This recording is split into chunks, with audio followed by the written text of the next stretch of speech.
Editors അവർ ആരംഭിക്കുന്നു. ആദ്യം പ്രധാന വാർത്തകൾ. സ്നേഹസ്പർശം പോലെ സുമിക്സ് കിഡ്സ് വെയർ.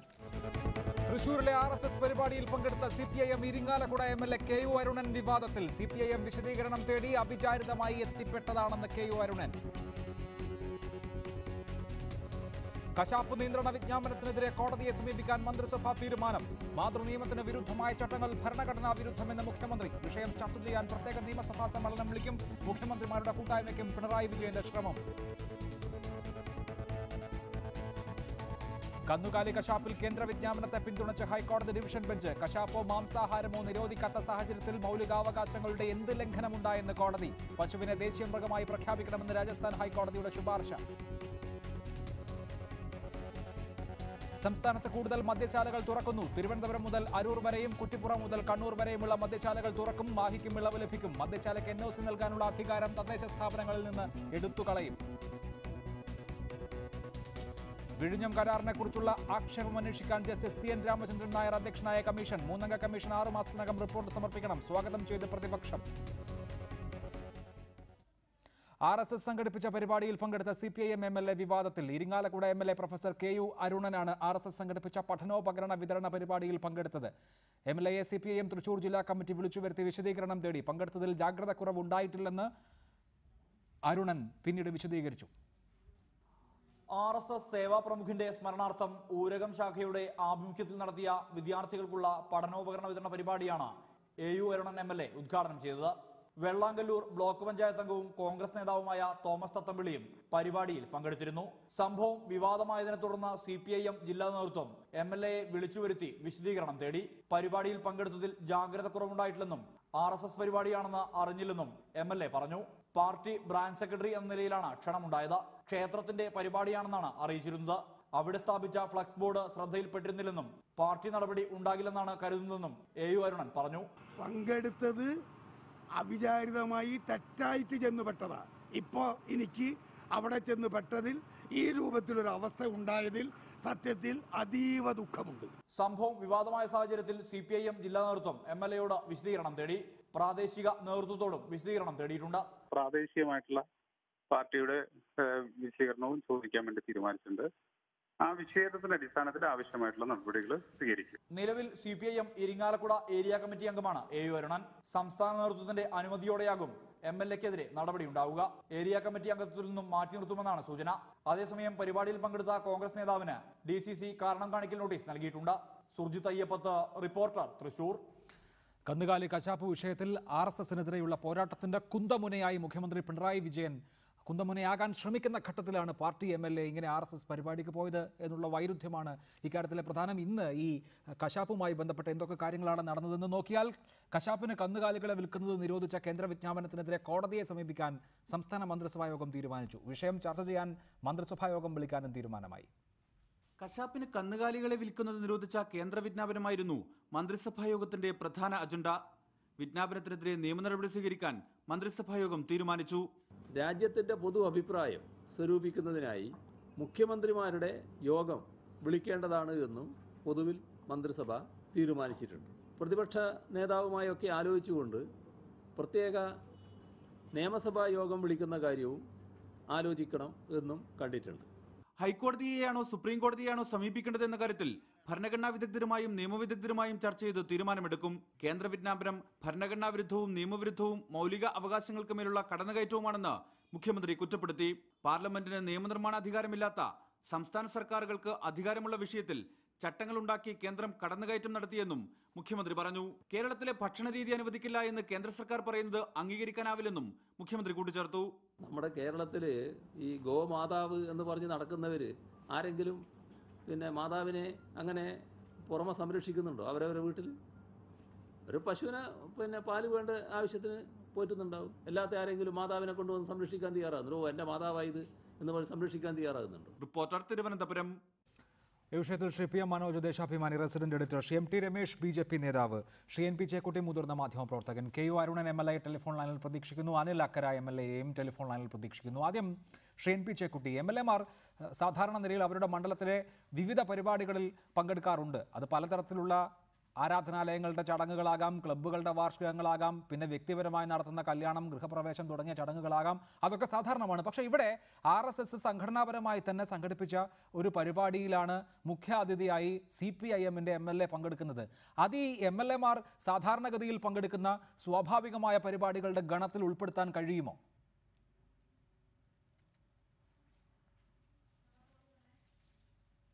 തൃശ്ശൂരത്തത് അദ്ദേഹം പറഞ്ഞിരിക്കുന്നത് പിന്നെ RSSന്റെ പരിപാടിയാണ് എന്ന് അറിഞ്ഞുകൊണ്ടല്ല ഞാൻ പോയിട്ടുള്ളത്. അവിടെ ചെന്നതിന് ശേഷം ആ ഒരു പരിപാടിയിൽ പങ്കെടുത്തതിൽ അദ്ദേഹത്തിന് ഖേദമുണ്ട് എന്നാണ് അദ്ദേഹം പറഞ്ഞിരിക്കുന്നത്. എനിക്ക് തോന്നുന്നത് ജനപ്രതിനിധി എന്ന നിലയിൽ നമ്മൾ നാട്ടിലുള്ള പരിപാടികളിൽ നിന്ന് മാറി നിൽക്കുന്ന ഒരു ശരിയായ രീതിയല്ല. മറിച്ച് RSSന്റെ ഒരു രാഷ്ട്രീയ പ്രമേയമോ അല്ലെങ്കിൽ അവരുടെ രാഷ്ട്രീയ പ്രചാരണ പ്രവർത്തനങ്ങളോ അല്ലെങ്കിൽ അവരുടെ സാമുദായിക പ്രവർത്തനങ്ങളോ ഒക്കെ പിന്നെ മുൻവയ്ക്കുന്ന പരിപാടികളിൽ ജനപ്രതിനിധി പങ്കെടുത്താൽ അതിനെ ഞാൻ കുറ്റം പറയും. പക്ഷേ ഒരു കുട്ടികൾക്ക് പാഠപുസ്തകം കൊടുക്കുന്ന പരിപാടിയിൽ പങ്കെടുക്കുന്നുണ്ടെങ്കിൽ, അത്തരത്തിലുള്ള സാമൂഹികപരമായ പ്രവർത്തനങ്ങളിൽ അതൊരു MLA നിലക്ക് പങ്കെടുക്കുന്നുണ്ടെങ്കിൽ അതൊരു വലിയ കുറ്റമായിട്ട് ഞാൻ കാണുന്നില്ല. കാരണം നമ്മുടെ സൊസൈറ്റിയിൽ അഭിപ്രായ വ്യത്യാസമുള്ളവരോട് നമ്മൾ പിന്നെ ഒരുതരം അസ്പൃശ്യത കാണിക്കുന്നതുകൊണ്ട് കാര്യമില്ല. അവരോട് ചിന്താപരമായ തലത്തിൽ അവരുടെ ആശയങ്ങളുടെ തലത്തിൽ ശക്തമായ എതിർപ്പ് നിലനിർത്തിക്കൊണ്ട് തന്നെ മറ്റ് സാമൂഹിക ബന്ധങ്ങളിലും കാര്യങ്ങളിലൊക്കെ തന്നെ നമ്മൾ പിന്നെ ഒരു ഒരു ഒരു സമൂഹം എന്ന നിലയിൽ നമ്മൾ സഹകരിച്ചു വേണം. അതല്ലെങ്കിൽ ചില പ്രദേശങ്ങളൊക്കെ ഉള്ള മാതിരി പാർട്ടികളുടെ അടിസ്ഥാനത്തിൽ, കൊടികളുടെ അടിസ്ഥാനത്തിൽ സമുദായങ്ങളെ, സമൂഹങ്ങളെ, ഗ്രാമങ്ങളെ വിഭജിക്കുന്ന ഒരു അവസ്ഥയിലേക്ക് നമുക്കെത്തും. കേരളം ഭാഗ്യവശാൽ അങ്ങനെയല്ല. പക്ഷെ ആ ഒരു അവസ്ഥ ഉണ്ടാക്കുന്ന തരത്തിലുള്ള ചിന്താ പദ്ധതികളോട് എനിക്ക് യോജിപ്പില്ല. അതുകൊണ്ട് അരുണിനോട് ജില്ലാ കമ്മിറ്റി വിശദീകരണം ചോദിച്ചു നോക്കൊള്ളാം. പക്ഷെ ഒരു MLA എന്ന നിലയിൽ അദ്ദേഹം ആ പരിപാടിയിൽ പങ്കെടുത്തതിൽ എന്തെങ്കിലും വലിയ അനൗചിത്യമുണ്ട് എന്ന് ഞാൻ കരുതുന്നില്ല. ശ്രീ PM മനോജ്, മുഖ്യമന്ത്രി പിണറായി വിജയൻ രാജ്യത്തെ സംഘപരിവാർ വിരുദ്ധ പോരാട്ടത്തിന്റെ കുന്തമുനയാകാൻ ഒരുങ്ങുകയാണ്. അദ്ദേഹം ഇതര മുഖ്യമന്ത്രിമാർക്ക് കത്തയക്കുകയും മറ്റ് മുഖ്യമന്ത്രിമാരെ ഒരുമിച്ച് കൂട്ടാൻ പറ്റുമെങ്കിൽ അങ്ങനെ പറ്റുമോ എന്ന് നോക്കുകയും ഒക്കെ ചെയ്യുന്നു. ഈ കന്നുകാലി കച്ചവടം നിരോധിച്ചതിനെതിരെ ഏറ്റവും ശക്തമായി പ്രതികരിച്ച സംസ്ഥാന മുഖ്യമന്ത്രിയാണ് പിണറായി വിജയൻ. അങ്ങനെയൊക്കെ ഇരിക്കെ അദ്ദേഹത്തിൻ്റെ പാർട്ടിയുടെ ഒരു MLA RSS സംഘടിപ്പിച്ച ചടങ്ങിൽ പോയത് അനൗചിത്യം ഉണ്ടാക്കുന്നില്ലേ? അതിൽ വൈരുദ്ധ്യമില്ലേ?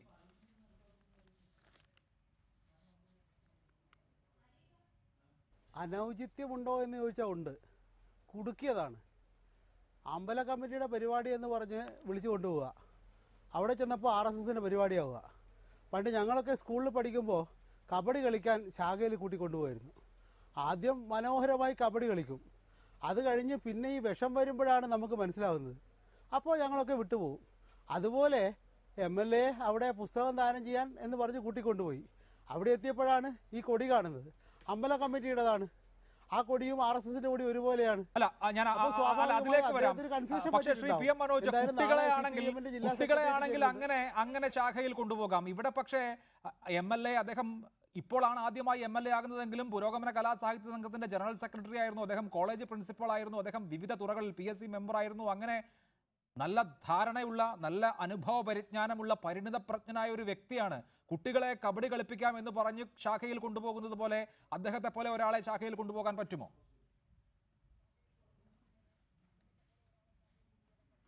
അല്ല, പറ്റിക്കപ്പെടാൻ എവിടെയും സാധ്യതയുണ്ടല്ലോ. ഇപ്പോൾ അമ്പല കമ്മിറ്റിയുടെ ഒരു പരിപാടിയാണ്, കുട്ടികൾക്ക് പുസ്തകം കൊടുക്കാനുള്ള പരിപാടിയാണ് എന്ന് പറഞ്ഞ് കൂട്ടിക്കൊണ്ടുപോയിട്ട് അവിടെ ചെല്ലുമ്പോഴാണ് ഇത് RSSന്റെ പരിപാടിയാണ് എന്ന് വ്യക്തമാകുമ്പോൾ സ്വാഭാവികമായും എന്ത് പ്രതികരിക്കണം എന്ന കൺഫ്യൂഷൻ ഉണ്ടാകും. നമുക്കെല്ലാം ഉണ്ടാകും. എനിക്കായാലും അഭിലാഷനായാലും ഉണ്ടാവും. ഇപ്പോൾ CPMന്റെ പരിപാടിയിൽ MD രമേശിനെ വിളിച്ച് കൊണ്ടുപോയി കഴിഞ്ഞാൽ രമേശിനും ഉണ്ടാവും ആ കൺഫ്യൂഷൻ.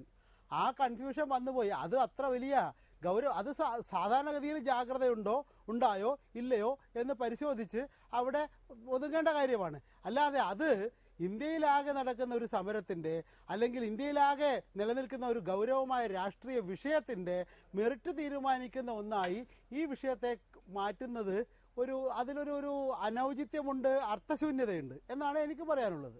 ശ്രീ PM മനോജ്, ഇവിടെ താങ്കളുടെ പാർട്ടിയുടെ MLA ഈ ചടങ്ങിലേക്ക് ചെല്ലുമ്പോൾ അതിന് നൽകുന്ന വിശദീകരണം ഞാൻ അറിയാതെ അവിടെ എത്തിപ്പോയി എന്നുള്ളതാണ്. RSS വിളിച്ച ഒരു പരിപാടിയാണ്, ഞാനതിൽ പങ്കെടുക്കുന്നു.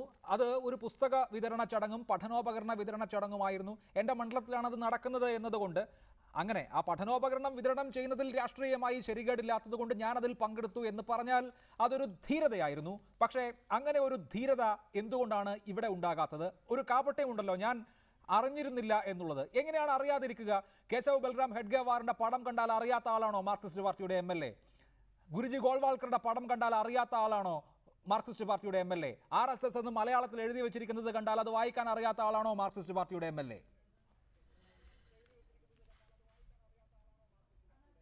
എല്ലാവരും ഒരുപോലെ പ്രതികരിക്കും എന്ന് കരുതുന്നത് തെറ്റാണ്.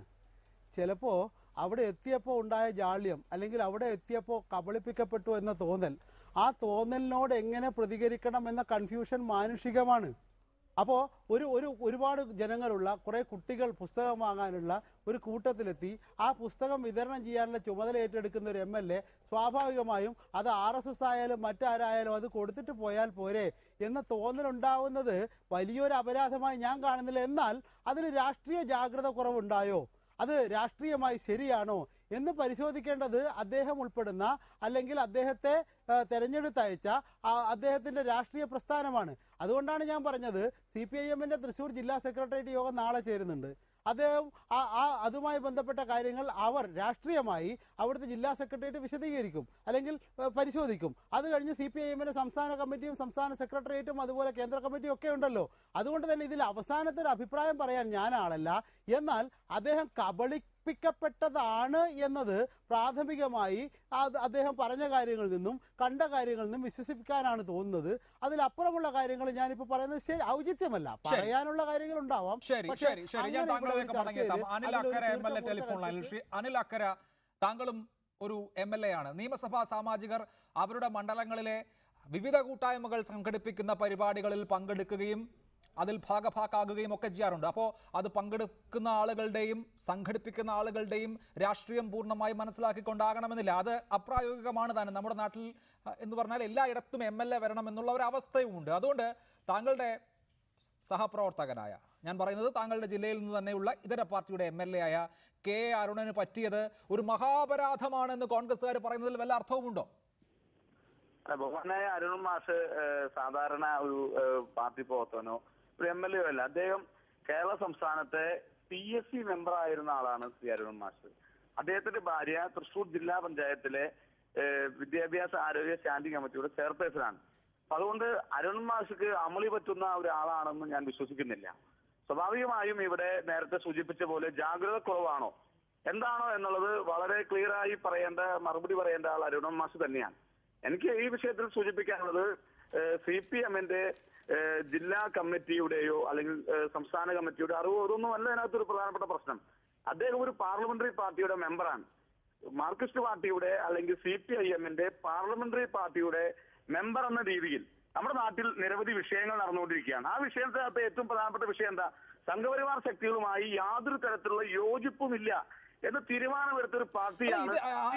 എവിടെയാണ് സംഘപരിവാർ ശക്തികളുമായുള്ള യോജിപ്പ് ശ്രീ അനിൽ അക്കര? ഞാൻ ആവർത്തിച്ച് ചോദിക്കുന്നത് MLA-മാർ ഇത്തരം പരിപാടികളിൽ സംബന്ധിക്കാറില്ലേ എന്നാണ്. ഈ ഫോട്ടോ ഫേസ്ബുക്കിലിട്ട VT ബൽറാം MLA, തൃത്താല മണ്ഡലത്തിൽ നിന്നുള്ള MLA, അവിടെ RSS ആംബുലൻസ് സംഭാവന ചെയ്തപ്പോൾ ആ പരിപാടിയിൽ പങ്കെടുത്ത ആളാണ് അദ്ദേഹം. എന്ന് മാത്രമല്ല RSS നല്ല കാര്യം ചെയ്താൽ അതിനെ പ്രോത്സാഹിപ്പിക്കണമെന്ന് അഭിപ്രായപ്പെടുകയും ചെയ്തിട്ടുണ്ട്. അങ്ങനെ എത്രയോ MLA-മാർ. ഇതിലെന്താണ് ഒരു രാഷ്ട്രീയ സഖ്യമോ രാഷ്ട്രീയമായ മാനസികമായ പൊരുത്തമോ ഒക്കെ കാണേണ്ട കാര്യം? അല്ല, അതുകൊണ്ടാണ് ഞാൻ സൂചിപ്പിച്ചത് RSS-ന്റെ ഒരു പരിപാടിയിൽ ഒരു MLA പങ്കെടുക്കുന്ന ഒരു തെറ്റുമില്ല. ഇന്ത്യയിൽ സ്വാതന്ത്ര്യം കിട്ടിയ ഒരു രാജ്യത്ത്, ഭരണഘടനയുള്ള രാജ്യത്ത്, ഒരു മതേതര സ്വഭാവമുള്ള രാജ്യത്ത് അരുൺ മാഷ് ഇങ്ങനെ ഒരു പാർട്ടിയിൽ RSS-ന്റെ പരിപാടിയിൽ പങ്കെടുത്തതിനെ ഞാനെതിരെ അഭിപ്രായം പറയുന്ന ആളല്ല. അദ്ദേഹം ജാതിക്കും മതത്തിനും മേലെയാണെങ്കിൽ അത് ആയിക്കോട്ടെ. ഇതിനകത്ത് പറയേണ്ട ഒരു ഉത്തരവാദിത്വം മാർക്സിസ്റ്റ് പാർട്ടി CPM-ന്റെ ഈ വിഷയത്തിലുള്ള നയം എന്താണ്? മാർക്സിസ്റ്റ് പാർട്ടി ഈ വിഷയത്തിൽ അംഗീകരിക്കുന്നുണ്ടോ? അരുൺ മാഷയെ വ്യക്തിപരമായി ഞാൻ കുറ്റപ്പെടുത്താൻ ആളല്ല. ഇതിനകത്ത് അറിയേണ്ടത് മാർക്സിസ്റ്റ് പാർട്ടിയുടെ ഇനി അങ്ങോട്ടുള്ള നയങ്ങൾ RSS ഈ നാട്ടിൽ ചെയ്യുന്ന നല്ല കാര്യങ്ങളെ അനുകൂലിക്കുമോ, പൊട്ട കാര്യങ്ങളെ എതിർക്കുമോ? അങ്ങനെ ഒരു നയമുണ്ടോ? അതല്ലെങ്കിൽ സംഘപരിവാർ ശക്തികളെ പൂർണ്ണമായും CPM എതിർക്കുമോ? അത് മാർക്സിസ്റ്റ് ഇതില് പൂർണ്ണമായും രാഷ്ട്രീയമായി എതിർക്കുക എന്നുള്ള കാര്യവും ഒരു പരിപാടിയിൽ പങ്കെടുക്കുക എന്ന കാര്യവും തമ്മിൽ എങ്ങനെയാണ് പരസ്പരം ബന്ധിപ്പിക്കാനാകുക? ഞാൻ ചോദിച്ചല്ലോ, VT ബൽറാം സേവാഭാരതിയുടെ ആംബുലൻസ് ഏറ്റുവാങ്ങുന്നത് കൊണ്ട് കോൺഗ്രസ് RSS-ന്റെ ഐഡിയോളജിയുമായി സന്ധി ചെയ്യുന്നു എന്നുണ്ടോ? എന്തിന് MK മുനീർ, അദ്ദേഹം ഈ ടേമിൽ MLA ആയതിനു ശേഷമാണ് കോഴിക്കോട്ട് ശിവസേന സംഘടിപ്പിച്ച ഒരു പരിപാടിയിൽ പങ്കെടുത്തത്. MK മുനീർ ശിവസേനയുടെ പരിപാടിയിൽ പങ്കെടുത്തു എന്നുള്ളത് കൊണ്ട് MK മുനീർ ശിവസേനക്കാരനാകുന്നുണ്ടോ? അദ്ദേഹത്തിന്റെ ഐഡിയോളജി അദ്ദേഹം ശിവസേനയ്ക്ക് അടിയറ വെക്കുന്നുണ്ടോ? ഇങ്ങനെ MLA-മാർ ചെയ്യാറുണ്ട്. അല്ല, ഇവിടെ വളരെ ക്ലിയർ ആയി ഞാനൊരു സംശയം ചോദിക്കട്ടെ. ഇവിടെ നമ്മുടെ ലോ അക്കാദമി സമരം നടന്നു. ലോ അക്കാദമി സമരത്തിൽ മാർക്സിസ്റ്റ് പാർട്ടി ഉണ്ടായിരുന്നില്ല. അവിടെ CPI ഉണ്ടായിരുന്നു, കോൺഗ്രസ് ഉണ്ടായിരുന്നു, BJP ഉണ്ടായിരുന്നു. ഞങ്ങൾ ഒരുമിച്ച് ഒരു സമരം നടന്നു, അല്ലെങ്കിൽ ആ സമരവുമായി ബന്ധപ്പെട്ട് ഒരുമിക്കേണ്ടി സാഹചര്യം അവിടെ ഉണ്ടായി എന്നതിനെ കുറിച്ച് ഞങ്ങളെ കുറിച്ച് മാത്രമല്ല, CPI അവിടെ BJPയും CPIയും വേദി പങ്കിട്ടു. ആ വേദിയിൽ ബിനോയ് വിശ്വം ഉൾപ്പെടെയുള്ള പല ആളുകളും സമരപന്തലിൽ സന്ദർശിച്ചു എന്ന് പറഞ്ഞ് ഈ നാട്ടിൽ ഇത്രയേറെ പ്രശ്നങ്ങൾ ഉണ്ടാക്കിയ പാർട്ടിയാണ് മാർക്സിസ്റ്റ് പാർട്ടി. കോൺഗ്രസ്, ഞാൻ ഒരു മിനിറ്റ് അവസാനം, കോൺഗ്രസുകാരോ ലീഗുകാരോ ഏതെങ്കിലും ഒരു ഘട്ടത്തിൽ ഏതെങ്കിലും നല്ല പദ്ധതിയെ സമരത്തെ പ്രോത്സാഹിക്കുമ്പോൾ അത് ജനാധിപത്യവും അത് ശങ്കരവാരിവാറിന്റെ കൂടി ചേർന്നതും എന്ന് പറഞ്ഞ് ഞങ്ങളെ കുറ്റപ്പെടുത്തുന്ന ആളുകൾ നാളെ ഈ പണിക്ക് നിൽക്കരുത് എന്നാണ് എന്റെ അഭിപ്രായം. അല്ല, അത് ശരിയാണ്. ഏതെങ്കിലും ഒരു BJP-കാരന്റെ അടുത്തുകൂടി പോയാൽ പോലും ഇതാ സംഘപരിവാർ ബാന്ധവം എന്ന് പറയാറുണ്ട്. താങ്കൾ ആ പറഞ്ഞതിനോട് യോജിച്ചു. ശ്രീ MT രമേശ്, ആളുകളെ കബളിപ്പിച്ച്, ഇതര പാർട്ടിക്കാരെ കബളിപ്പിച്ച് RSSും BJPയും ഒക്കെ സ്വന്തം പരിപാടികളിലേക്ക് കൊണ്ടുപോകാറുണ്ടോ?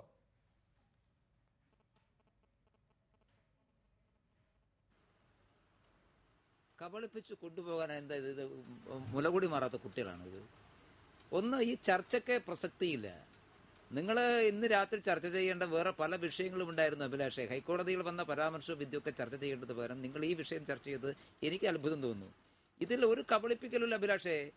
RSSന്റെ പരിപാടിക്ക്, അതായത് RSSന്റെ പരിപാടി എന്ന് വെച്ചാൽ RSSന്റെ ശാഖയിലേക്കോ RSSന്റെ ക്യാമ്പിലേക്കോ RSSന്റെ ഏതെങ്കിലും സംഘടനാപരമായ പരിപാടി അല്ല. അവിടുത്തെ RSSന്റെ ആളുകൾ നടത്തുന്ന ഒരു സേവാ ആക്ടിവിറ്റി. അങ്ങനെയുള്ള സേവാ പ്രവർത്തനങ്ങൾക്ക് ജനപ്രതിനിധികളെ വിളിക്കാറുണ്ട്. പഞ്ചായത്ത് പ്രസിഡന്റുമാരെ വിളിക്കും, MLA-മാരെ വിളിക്കും, MP-മാരെ വിളിക്കും. ഞങ്ങൾ സാധാരണ വിളിക്കാറുണ്ട്, ചില ആളുകൾ വരാറുണ്ട്. അപ്പൊ അങ്ങനെ ഒരു നാട്ടിൽ നടക്കുന്ന പരിപാടിക്ക് MLA ആയി കഴിഞ്ഞാൽ നമ്മുടെ വിശ്വാസം എല്ലാവരെയും MLA ആണെന്നാണ്. അപ്പൊ അവിടെ നടക്കുന്ന പരിപാടിക്ക് ആദ്യമായിട്ടൊന്നുമില്ല. നേരത്തെ നിങ്ങൾ ചൂണ്ടിക്കാണിച്ച പല സംഭവങ്ങളുണ്ടല്ലോ. ഇപ്പൊ കഴിഞ്ഞ പ്രാവശ്യം KN ഖാദർ ഒരു പരിപാടിക്ക് വന്നിരുന്നു. അതുപോലെ തന്നെ RSS തന്നെ നേതൃത്വം നടക്കുന്ന ഈ വിദ്യാഭ്യാസ സ്ഥാപനങ്ങൾ, വിദ്യാനികേതന്റെ സ്ഥാപനങ്ങളിൽ, ആ വിദ്യാനികേതന്റെ കലോത്സവങ്ങളൊക്കെ പലപ്പോഴും ഉദ്ഘാടനം ചെയ്യപ്പെടാറ് നമ്മുടെ MLA-മാരും MP-മാരും ആയിട്ടുള്ള ആളാണ്. എത്രയോ MLA-മാരും MP-മാരും അവിടെയൊക്കെ പങ്കെടുത്തിട്ടുണ്ട്. അത് സ്വാഭാവികമാണ്. അതിൽ കബളിപ്പിക്കലൊന്നുമില്ല. അങ്ങനെ കബളിപ്പിച്ചു കൊണ്ടുപോയി എന്ന് പറയേണ്ട കാര്യമൊന്നുമില്ല. കൃത്യമായിട്ട് അറിഞ്ഞുകൊണ്ട് തന്നെ. മാത്രമല്ല, ഞാനിന്ന് മനസ്സിലാക്കിയത്, അരുണമാഷ് രാവിലെ നേരത്തെ ഈ വാർത്ത വന്നപ്പോൾ പറഞ്ഞത് ഞാൻ കേട്ടു, പിന്നെ അദ്ദേഹം മാറ്റി പറഞ്ഞു എനിക്കറിയില്ല. പക്ഷെ ആദ്യം പറഞ്ഞത് CPM-ന്റെ ബ്രാഞ്ച് കമ്മിറ്റിയുടെ ആളുകൾ അദ്ദേഹത്തെ സമീപിച്ചു എന്ന്. അതിൽ വസ്തുതയുണ്ടാവാൻ കാരണമുണ്ട്. കാരണം MLA-യെ നേരിട്ട് കിട്ടാൻ ബുദ്ധിമുട്ടുള്ളതുകൊണ്ട് അവിടുത്തെ ആളുകൾ, പ്രാദേശികമായിട്ടുള്ള ആളുകൾ CPM-ന്റെ പ്രാദേശിക ആളുകളെ സമീപിച്ചിട്ടുണ്ടാകും. കാരണം അവരിലൂടെയാണ് കിട്ടാൻ എളുപ്പം. അങ്ങനെ സമീപിച്ചതാണെങ്കിൽ കബളിപ്പിക്കേണ്ട പ്രശ്നം പോലും ഇല്ലല്ലോ, അവർക്കറിയാമല്ലോ. ഇതിലൊരു വാദപ്രതിവാദ തർക്കമില്ല. ഒരു സംഘടനയുടെ ഏതെങ്കിലും തരത്തിലുള്ള പൊതുപരിപാടി നടത്തും. നാളെ മാർക്സിസ്റ്റ് പാർട്ടി ഒരു പൊതുപരിപാടി വെച്ചാൽ അവിടെ ഞങ്ങൾക്ക് പങ്കെടുക്കാൻ പാടില്ല, അങ്ങനെയൊന്നും BJP-ക്കില്ല, RS-നും ഇല്ല. അങ്ങനെ CPM-നും ഉണ്ടാകരുത്. കാരണം ഇതൊരു ആശയപരമായിട്ടുള്ള കാര്യമല്ലല്ലോ, രാഷ്ട്രീയമല്ലല്ലോ. ഇതൊരു പൊതുവായിട്ടുള്ള കാര്യമാണ്. ആ പൊതുവായിട്ടുള്ള കാര്യത്തിൽ നമ്മളെല്ലാവരും നാട്ടിൽ ജീവിക്കുന്നവരുടെ RSS പോലും അവിടുത്തെ ജനപ്രതിനിധിയെ വിളിക്കുന്നു എന്ന് പറഞ്ഞാൽ അത് CPM-നുള്ള ഒരു അംഗീകാരമല്ല. CPM-ന്റെ ജനപ്രതിനിധിയെ ഞങ്ങൾ അംഗീകരിക്കുന്നു എന്നുള്ളത് ഒരു അംഗീകാരമല്ലേ? പൊതു സാംസ്കാരിക പരിപാടിയാണ് എങ്കിൽ താങ്കൾ പറയുന്നത് ശരി. അങ്ങനെ ജനപ്രതിനിധികളെ വിളിക്കണം, ജനപ്രതിനിധികൾ പങ്കെടുക്കുകയും ചെയ്യണം. എല്ലാ ജനങ്ങളെയും പ്രതിനിധീകരിക്കുന്ന ആളാണല്ലോ ജനപ്രതിനിധി. പക്ഷേ ഇതെന്റെ സംശയം, ഇതൊരു പാർട്ടി പരിപാടിയല്ലേ, അല്ലെങ്കിൽ ഒരു സംഘടനാ പരിപാടിയല്ലേ എന്നുള്ളതാണ്. അതായത് ഈ RSSന്റെ ഈ ശാഖയിൽ, ഊരകം ശാഖയിൽ, ആ ശാഖയുമായി ബന്ധപ്പെട്ട് പ്രവർത്തിക്കുന്ന കുടുംബാംഗങ്ങളെ വിളിച്ച് അവരുടെ മക്കൾക്കും ബന്ധുക്കൾക്കും പഠനോപകരണങ്ങളും മറ്റ് പുരസ്കാരങ്ങളും ഒക്കെ നൽകുന്ന ചടങ്ങിൽ നിങ്ങളുടെ RSSന്റെ വളരെ പ്രധാനപ്പെട്ട നേതാക്കളുടെ ചിത്രങ്ങൾക്ക് മുൻപിൽ നിലവിളക്ക് കത്തിക്കാൻ വേറൊരു രാഷ്ട്രീയ പാർട്ടിയുടെ നേതാവ് വേണോ?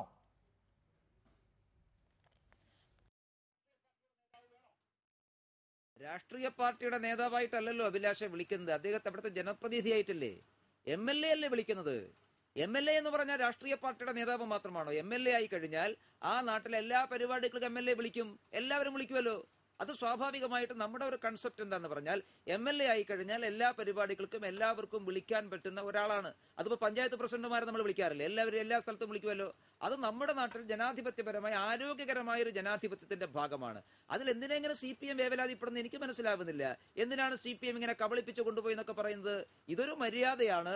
ഞങ്ങൾക്ക് അതിനെ സംബന്ധിച്ചിടത്തോളം ഇപ്പോഴും ഒന്നുമില്ല. ഞങ്ങൾ നാളെയും ജനപ്രതിനിധികളെ വിളിക്കും. അത് കോൺഗ്രസ് ആയാലും മാർക്സിസ്റ്റ് ആയാലും ലീഗ് ആയാലും. ഞങ്ങൾ ലീഗുകാരെ വിളിക്കുന്നില്ലേ? എത്രയോ ലീഗുകാരെ ഞങ്ങൾ പരിപാടി കൊടുക്കുന്നത് ജനപ്രതിനിധി എന്ന നിലക്ക് ഞങ്ങൾ വിളിക്കും. അത് ഞങ്ങളുടെ ഒരു ജനാധിപത്യപരമായിട്ടുള്ള മര്യാദയാണ്. ശരി, ശ്രീ PM മനോജ്, ഇപ്പോ RSS സംഘടിപ്പിക്കുന്ന ഒരു സാംസ്കാരിക പരിപാടിയിൽ പങ്കെടുത്തു എന്നുള്ളതുകൊണ്ട് ആരും RSS ആയി മാറുന്നില്ലല്ലോ. ഒരു ജനപ്രതിനിധി അദ്ദേഹത്തിന്റെ മണ്ഡലത്തിൽ നടക്കുന്ന, അദ്ദേഹത്തെ ക്ഷണിച്ച പരിപാടിയിൽ പങ്കെടുക്കുക എന്നുള്ളതും അത്ര വലിയ മഹാസംഭവമൊന്നുമല്ല. ഇവിടെ ശ്രീ KU അരുണൻ അവിടെ ചെല്ലുകയും ആ വേദിക്ക് ചേരുന്ന വിധത്തിൽ അദ്ദേഹം വേദത്തെക്കുറിച്ച് ഒരു വിശദമായ പ്രഭാഷണം നടത്തുകയും ഒക്കെ ചെയ്തതിന് ശേഷമാണല്ലോ മടങ്ങിപ്പോകുന്നത്. അദ്ദേഹം ആ പരിപാടിയെക്കുറിച്ച് മനസ്സിലാക്കി തന്നെയാകും അങ്ങോട്ട് വന്നിട്ടുണ്ടാകുക. പക്ഷേ അങ്ങനെ ഒരു പരിപാടിയിൽ പങ്കെടുത്തു എന്ന് സമ്മതിക്കാനുള്ള സത്യസന്ധത എന്തുകൊണ്ടാണ് ഇല്ലാത്തത്? അത് ഈ CPIM എന്ന രാഷ്ട്രീയ പാർട്ടിയുടെ പ്രശ്നമാണോ? RSSന്റെ ഒരു പരിപാടിയിലേക്ക് പോയി എന്നുള്ളത് കൊണ്ട് അങ്ങനെ അവരെ അങ്ങനെ അസ്പർശ്യത കൽപ്പിച്ച് മാറ്റി നിർത്തേണ്ട കാര്യമുണ്ട്? രാഷ്ട്രീയമായി അങ്ങനെ ചെയ്യണം. രാഷ്ട്രീയമായി അല്ലാതെ അവർ സംഘടിപ്പിക്കുന്ന സാംസ്കാരിക ചടങ്ങുകളോ അല്ലെങ്കിൽ വ്യക്തിപരമായി നടത്തുന്ന ചടങ്ങുകളോ ഒക്കെ ബഹിഷ്കരിക്കേണ്ടതാണ് എന്നുള്ളതൊരു നല്ല രാഷ്ട്രീയ സംസ്കാരമാണോ?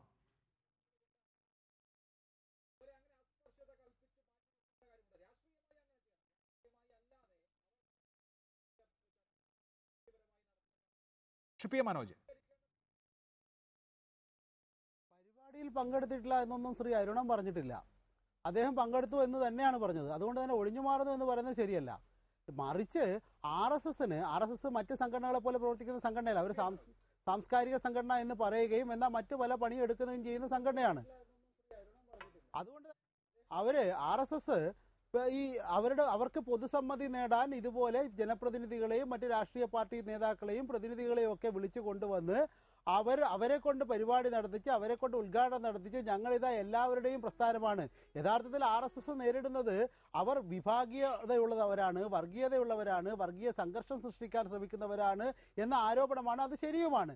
അത് മറികടക്കാനുള്ള RSSന്റെ വിദ്യയാണ് ഈ പൊതുസമ്മതി നേടാനുള്ള സൂത്രപ്പണിയാണ് ഇങ്ങനെ പൊതുസമ്മതരായ ആളുകളെ വിളിച്ചു കൊണ്ടുപോയി അവരുടെ പരിപാടികൾ പങ്കെടുപ്പിക്കുന്നത്. അതിൽ ശ്രീ അരുണനും വീണുപോയി എന്നൊരു വസ്തുതയാണ്.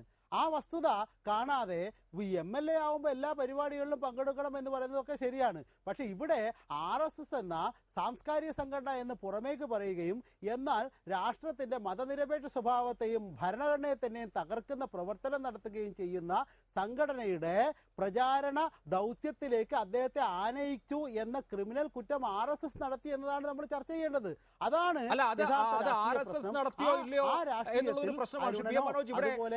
അരുണൻ പറയുന്നത് എന്നെ പാർട്ടിയുടെ ബ്രാഞ്ച് സെക്രട്ടറിയാണ് വിളിച്ചത് എന്നുള്ളതാണ്. അങ്ങനെ RSSന്റെ പരിപാടിയിലേക്ക് MLA വിളിക്കുക എന്ന ആ കാര്യം എന്തിന് പാർട്ടിയുടെ ബ്രാഞ്ച് സെക്രട്ടറി ചെയ്യണം? കിഷോർ എന്നാണ് ആ ബ്രാഞ്ച് സെക്രട്ടറിയുടെ പേരെന്ന് MLA പറയുന്നു. അതാണ് അഭിലാഷ് പ്രശ്നം.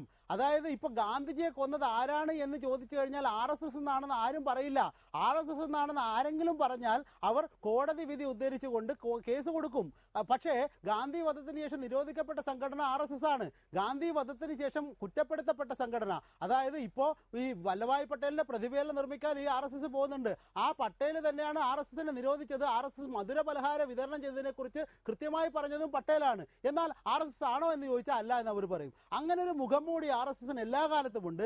ആ മുഖംമൂടി സംരക്ഷിക്കാനുള്ള RSSന്റെ വ്യഗ്രത അതിൽ പട്ടേലും പെട്ടിട്ടുണ്ട്, അതുപോലെ ഓരോരുത്തരെയും പെടുത്തുന്നുണ്ട്. അതുകൊണ്ടാണ് മുനീറും അതുപോലെ ഇപ്പോ ഖമറുന്നിസ അൻവർ ഇങ്ങനെയുള്ള നിരവധി ആളുകളെ കെണിയിൽ വെച്ച് ഈ തൊട്ട് അശുദ്ധമാക്കുക എന്ന് പറയുന്നില്ലേ, ആ ഒരു സൂത്രം RSS പ്രയോഗിക്കുന്നുണ്ട് എന്ന് തിരിച്ചറിയാതെ നമ്മൾ ഇങ്ങനെ ഓരോരുത്തരെ വെച്ച് ചർച്ച ചെയ്ത് കഴിഞ്ഞാൽ ഇങ്ങനെ തൊടുന്ന ആളുകൾ മുഴുവൻ അസ്പൃശ്യരാവുകയും RSS മഹത്വവൽക്കരിക്കപ്പെടുകയും ചെയ്യുന്ന അവസ്ഥയാണ് ഉണ്ടാവുക. അതാണ് നമ്മൾ തിരിച്ചറിയുന്നത്. പാർട്ടിയുടെ ബ്രാഞ്ച് സെക്രട്ടറി എന്തിനു വിളിക്കണം എന്നായിരുന്നു ഞാൻ ചോദിച്ചത്. അതിലേക്ക് ഞാൻ മടങ്ങിയെത്താം. ശ്രീ NP ചെക്കുട്ടി, ഇവിടെ ഒരു വലിയ രാഷ്ട്രീയ സമരം കൂടി നടക്കുകയാണ്. കേന്ദ്ര സർക്കാരിന്റെ ഭരണപരമായ ഒരു തീരുമാനത്തിനെതിരെ സംസ്ഥാന മുഖ്യമന്ത്രിമാർ എതിരഭിപ്രായം പ്രകടിപ്പിക്കുന്നു എന്നുള്ളതിനപ്പുറത്ത്, അല്ലെങ്കിൽ സംസ്ഥാന മുഖ്യമന്ത്രി എതിരഭിപ്രായം പ്രകടിപ്പിക്കുന്നു എന്നതിനപ്പുറത്ത് ഇത് വലിയ ഒരു പ്രത്യയശാസ്ത്ര യുദ്ധം തന്നെ ആയി മാറിയിട്ടുണ്ട്. അത് കേരളത്തിൽ മാത്രം ഒതുങ്ങി നിൽക്കുന്നതുമല്ല. ദക്ഷിണേന്ത്യൻ സംസ്ഥാനങ്ങളിൽ വളരെ ശക്തമായ ഒരു രാഷ്ട്രീയമായ സമരത്തിന് തന്നെ ഈ ബീഫ് നിരോധനം എന്ന് വിശേഷിപ്പിക്കപ്പെട്ട കന്നുകാലി കച്ചവടം നിയന്ത്രിച്ച ഉത്തരവ് അതിനൊരു കാരണമാവുകയാണ്. അതിൻ്റെ ലീഡ് പിണറായി വിജയൻ വഹിക്കുകയാണ്. പിണറായി വിജയൻ കേരളത്തിന് പുറത്ത് സംഘപരിവാർ വിരുദ്ധ രാഷ്ട്രീയമുള്ളവരുടെ കൂടി നായകനായി മാറുന്ന ഒരു പ്രത്യേക പശ്ചാത്തലം കൂടിയുണ്ട്. അങ്ങനെയുള്ള ഘട്ടത്തിൽ അദ്ദേഹത്തിൻ്റെ പാർട്ടിയുടെ ഒരു MLA അല്ലെങ്കിൽ അദ്ദേഹത്തിൻ്റെ പാർട്ടിയുടെ പ്രവർത്തകർ ഏതെങ്കിലും തരത്തിൽ RSSന്റെ ഏതെങ്കിലും പരിപാടികളിൽ പങ്കെടുക്കുക എന്നുള്ളത് ഇപ്പോൾ ഇവർ നയിക്കാൻ ഉദ്ദേശിക്കുന്ന രാഷ്ട്രീയ പോരാട്ടത്തെ ദുർബലപ്പെടുത്തുമോ?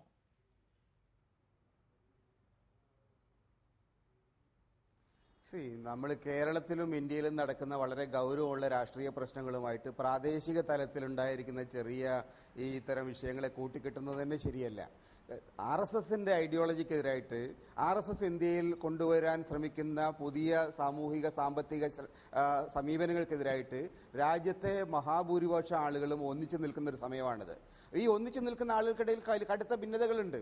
RSSന്റെ സമീപനത്തോട് എതിർക്കുമ്പോൾ തന്നെ പരസ്പര ഭിന്നതകളും അഭിപ്രായ വ്യത്യാസങ്ങളുള്ള ആളുകളാണ് ഒന്നിച്ചു നിൽക്കുന്നത്. അപ്പോൾ ആ ഭിന്നതകളിലേക്ക് അമിതമായിട്ട് ഊന്നൽ നൽകുകയും യഥാർത്ഥ ദേശീയ പ്രശ്നങ്ങളെ നമ്മൾ മറയ്ക്കുകയും ചെയ്യുന്നത് ശരിയല്ല എന്നാണ് എനിക്ക് തോന്നുന്നത്. ഇവിടെയുള്ള പ്രശ്നം എന്താണ്?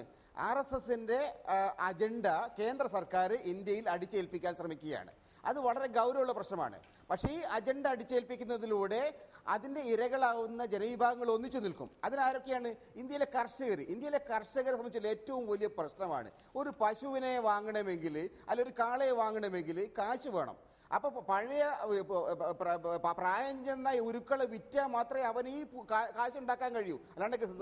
അല്ലാണ്ട് നരേന്ദ്രമോദി ബാങ്കിലേക്ക് ഇട്ടൊന്നും കൊടുക്കില്ല. അപ്പം അങ്ങനെ വിൽക്കാനുള്ള സാധ്യത പോലും ഇല്ലായ്മ ചെയ്തുകൊണ്ട് കർഷകന്റെ നട്ടെല്ലൊടിക്കുന്ന പരിപാടിയാണ് ഇവർ കാണിക്കുന്നത്. അപ്പം അത്തരം വിഷയങ്ങളിൽ സർക്കാരിൻ്റെ ഈ ജനവിരുദ്ധ നയങ്ങൾക്കെതിരായിട്ട് മുഴുവൻ ആളുകൾ യോജിപ്പിക്കേണ്ട സമയമാണിത്. ഇത് വരുന്നപ്പോഴാണ് കാർഷിക രംഗത്താണ് ഇതിൻ്റെ ഏറ്റവും വലിയ ഭീകരത വരിക. തൊട്ടു മുമ്പാണ് ഇവർ നോട്ട് റദ്ദാക്കിയത്. നോട്ട് റദ്ദാക്കിക്കൊണ്ട് കഴിഞ്ഞ 4-5 മാസമായി നമ്മുടെ കാർഷിക രംഗം തകർന്നു. ഇപ്പോൾ ഇന്ന് വന്നിരിക്കുന്നു Q4 കഴിഞ്ഞ 4ാം പാദത്തിലെ സാമ്പത്തിക വികസനം പിന്നോട്ട് പോയി. എന്തുകൊണ്ട്? ഈ November 8 അടിക്ക് ശേഷമുണ്ടായ ദുരന്തങ്ങളുടെ ഫലമായിട്ടാണ് സാമ്പത്തിക രംഗത്ത് വലിയ തിരിച്ചടി ഉണ്ടായിരിക്കുന്നത്. ഈ സാഹചര്യങ്ങളെ നമ്മൾ കാണണം. RSSന്റെ അജണ്ട നടപ്പിലാക്കുന്നതിലൂടെ രാജ്യത്തിന്റെ ജനങ്ങളുടെ താല്പര്യങ്ങളെയാണ് ഇവർ ഇല്ലായ്മ ചെയ്യുന്നത്, അതിനെ തകർക്കുന്നത്. അപ്പോൾ ആ തരത്തിലുള്ള ജനകീയ വിഷയങ്ങൾ ഉയർത്തിക്കൊണ്ട് ശക്തമായിട്ടുള്ള ഒരു സമരരംഗത്തേക്ക് വരണം. അതിന് മുഖ്യമന്ത്രി നേതൃത്വം തരികയാണ് നല്ലതിലാണ്. അതല്ലെങ്കിൽ എന്തായാലും ശരി, രാജ്യത്തെ ജനങ്ങൾ ഒന്നിച്ചു നിൽക്കുമെന്ന കാര്യത്തിൽ തർക്കമില്ല. റൈറ്റ്. ശ്രീ MT രമേശ്, ഇന്ന് മന്ത്രിസഭാ യോഗം കഴിഞ്ഞ് മുഖ്യമന്ത്രി സംസാരിച്ചത് താങ്കളുടെ ശ്രദ്ധയിൽപ്പെട്ട് കാണും. 2 കാര്യങ്ങൾ അദ്ദേഹം കേരള സംസ്ഥാനത്തിന്റെ മുഖ്യമന്ത്രി എന്നുള്ള നിലയിൽ ഉന്നയിക്കുന്നു. ഒന്ന്, പൗരന്മാരുടെ മൗലികാവകാശം ലംഘിക്കപ്പെടുന്നു. 2, കേന്ദ്രത്തിന് നിയമനിർമ്മാണ അധികാരമില്ലാത്ത സംസ്ഥാന വിഷയത്തിൽ വളഞ്ഞ വഴിയിലൂടെ മൃഗങ്ങൾക്കെതിരെയുള്ള ക്രൂരത തടയൽ നിയമത്തിന് ചട്ടം നിർമ്മിക്കുക വഴി കടന്നുകയറാൻ ശ്രമിക്കുന്നു. ഈ 2 കാര്യങ്ങളെയും നിയമപരമായും രാഷ്ട്രീയമായും ചെറുക്കാൻ പോവുകയാണ് കേരളം. അതൊരു മാസ് മൂവ്മെന്റ് ആകുമെന്ന് നിങ്ങൾക്ക് ഭയമില്ലേ?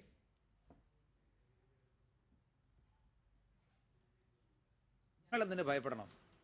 കേരളത്തിലെ CPM-ഉം കേരളത്തിലെ മുഖ്യമന്ത്രിയും നടത്തുന്ന രാഷ്ട്രീയ താല്പര്യത്തോടു കൂടി നടത്തുന്ന പ്രസ്താവനകളെ കണ്ടു പേടിക്കാൻ ഞങ്ങളെന്താ CPM ആയിട്ടാണ് യുദ്ധം നടത്തുന്നത് ഇന്ത്യ രാജ്യത്ത്?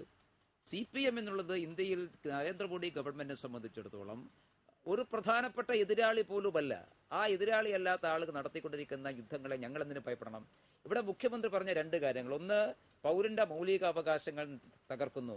അതിനിന്ന് കൃത്യമായി ഹൈക്കോടതിയുടെ നിരീക്ഷണത്തിൽ ഹൈക്കോടതി ചീഫ് ജസ്റ്റിസിന് പറഞ്ഞു, ഈ നോട്ടിഫിക്കേഷൻ ഒന്ന് വായിച്ചു നോക്കിയിട്ട് വേണം കേസ് കൊടുക്കാൻ വരേണ്ടതെന്ന് കേസ് കൊടുത്ത ആളോട് തന്നെ പറഞ്ഞു. ഇവിടെ എവിടെയാണ് പൗരന്റെ മൗലികാവകാശം തകർക്കുന്നത് എന്ന് ഡൽഹിയിൽ നിന്ന് വന്നിട്ടുള്ള അഭിഭാഷകരോട് ഹൈക്കോടതി ചീഫ് ജസ്റ്റിസ് ആവർത്തിച്ച് ചോദിച്ചിട്ട് അതൊന്ന് പറയാൻ പോലും ഈ വക്കീലന്മാർക്ക് സാധിച്ചില്ല എന്ന് ഹൈക്കോടതിയിലെ കേസ് പരിഗണിക്കുമ്പോൾ കണ്ടു നിന്നിട്ടുള്ള എല്ലാവരും പറഞ്ഞിട്ടുള്ള കാര്യമാണ്. അപ്പോൾ പൗരന്റെ മൗലികാവകാശം ഇവിടെ തകർക്കുന്നത് കോടതിയിൽ ഇവർക്ക് ബോധ്യപ്പെടുത്താൻ സാധിച്ചില്ല. രണ്ടാമത്തെ മുഖ്യമന്ത്രി പറഞ്ഞ 2ാമത്തെ കാര്യം ഭരണഘടനാപരമായിട്ടുള്ള കാര്യമാണ്. അത് കോടതിയിൽ തീരുമാനമുണ്ടാകേണ്ടത്. അതായത് മുഖ്യമന്ത്രി പറയുന്നത് സംസ്ഥാനത്തിന് അവകാശപ്പെട്ടതാണ്. കേന്ദ്ര നോട്ടിഫിക്കേഷൻ കേന്ദ്ര മന്ത്രാലയം പറയുന്നത് കേന്ദ്രത്തിന്റെ വിഷയമാണ്. അത് ഒരു ഭരണഘടനാ ബെഞ്ച് മുമ്പാകെ തീർപ്പാകേണ്ട പ്രശ്നമാണ്. അത് തീർപ്പാകട്ടെ. ഏതായാലും സംസ്ഥാനത്തിന് അധികാരമുള്ള കാര്യമാണെങ്കിൽ കേന്ദ്രത്തിന് ചെയ്യാൻ പറ്റൂല. സംസ്ഥാനത്തിന്റെ അധികാരത്തിൽ കടന്നു കയറാൻ കേന്ദ്രത്തിന് സാധിക്കില്ല. അത് കോടതിയിൽ നിയമപരമായി ഭരണഘടനമായി തീരുമാനിക്കട്ടെ. തീരുമാനിക്കുന്ന നിമിഷം വരെ ആ അവസാന അഭിപ്രായം പറയാൻ എനിക്ക് സാധിക്കില്ല, ഞാനാളല്ല. ഞങ്ങളുടെ കേന്ദ്ര ഗവൺമെന്റ് വിശ്വാസം കേന്ദ്ര വിഷയമാണ് എന്നാണ്. മറിച്ച് നിയമപരമായിട്ടുള്ള കാര്യങ്ങൾ നടക്കട്ടെ. 3ാമത്തെ കാര്യം ബഹുമാനപ്പെട്ട ചെക്കൂട്ടി ഇവിടെ പറഞ്ഞു, രാജ്യത്തിലെ മഹാഭൂരിപക്ഷം വരുന്ന ജനങ്ങൾക്കെതിരാണ്. ഞാൻ അദ്ദേഹത്തിനുള്ള ബഹുമാനം നിലനിർത്തിക്കൊണ്ട് പറയട്ടെ, ആ ഭൂരിപക്ഷത്തിന്റെ മുമ്പിൽ ഈ പ്രശ്നങ്ങളൊക്കെ അവതരിപ്പിക്കപ്പെടുന്നു. അങ്ങനെ അവതരിപ്പിക്കപ്പെടുമ്പോൾ ആ ഭൂരിപക്ഷം തന്നെയാണ് BJPക്ക് അനുകൂലമായിട്ടുള്ള നിലപാട് സ്വീകരിക്കുന്നത്. ഇവിടെ എന്താ കാര്യം? കാലി സമ്പത്ത് തകർന്നു പോകുന്നു എന്നുള്ളത് ഒരു വസ്തുതയാണ്. കാർഷിക ആവശ്യത്തിന് വേണ്ടി കാലികളെ കിട്ടാനില്ല. കാലിച്ചന്തകൾ കാർഷികാവശ്യത്തിന് കാലികളെ മേടിക്കാൻ പോയാൽ നിങ്ങൾക്ക് സാധിക്കില്ല. അത് കിട്ടാത്ത സാഹചര്യത്തിൽ കാലി സമ്പത്ത് സംരക്ഷിക്കപ്പെടേണ്ടതുണ്ട്. കാലി സമ്പത്ത് സംരക്ഷിക്കപ്പെടാനുള്ള ഒരു മാർഗം എന്ന് പറയുന്നത് കന്നുകാലികളെ കാർഷിക ആവശ്യത്തിന് വേണ്ടി ഉപയോഗിക്കാൻ നിർബന്ധിതമാക്കുക എന്നുള്ളതാണ്. കർഷകന്മാർ നിർബന്ധിതമാകണം. അങ്ങനെ നിർബന്ധിതമാകാൻ വേണ്ടിയിട്ടാണ് കന്നുകാലി ചന്തകളിൽ വിൽപ്പന നടത്തുന്ന ക്രയവിക്രയം നടത്തുന്ന കന്നുകാലികൾ മിനിമം 6 മാസമെങ്കിലും കാർഷിക ആവശ്യത്തിന് വേണ്ടി ഉപയോഗിക്കപ്പെടണം എന്ന് പറയുന്നത്. ഇത് പല പരിഷ്കൃത രാജ്യങ്ങളുമുണ്ട്, നമ്മുടെ രാജ്യത്ത് മാത്രമല്ല. അതായത് സ്ലോട്ടർ ഹൗസുകളിലേക്ക് കൈമാറ്റം ചെയ്യപ്പെടുന്ന കന്നുകാലികൾ, ചന്തകളിൽ നിന്ന് മേടിക്കുന്ന കന്നുകാലികളെ സ്ലോട്ടർ ഹൗസുകളിലേക്ക് കൈമാറ്റം ചെയ്യപ്പെടാൻ പാടില്ല എന്ന് പറയുന്ന ധാരാളം പരിഷ്കൃത രാജ്യങ്ങളുണ്ട്. ഇപ്പൊ കമ്മ്യൂണിസ്റ്റ് രാജ്യമായ ക്യൂബ, ആ ക്യൂബയിൽ പശുവിനെ കൊല്ലാൻ പാടില്ല. പശുവിനെ കൊന്നാൽ 10 വർഷമാണ് അവിടെ കടൽ നടന്നത്. എന്തുകൊണ്ടാണ് കമ്മ്യൂണിസ്റ്റുകാരനായിട്ടുള്ള ഫിഡൽ കാസ്ട്രോ അങ്ങനെ നിയമം ഉണ്ടാക്കിയത്? കാരണം ക്യൂബ ഒരു കാലഘട്ടത്തിൽ ഏറ്റവും വലിയ കന്നുകാലി സമ്പത്തുള്ള രാജ്യമായിരുന്നു.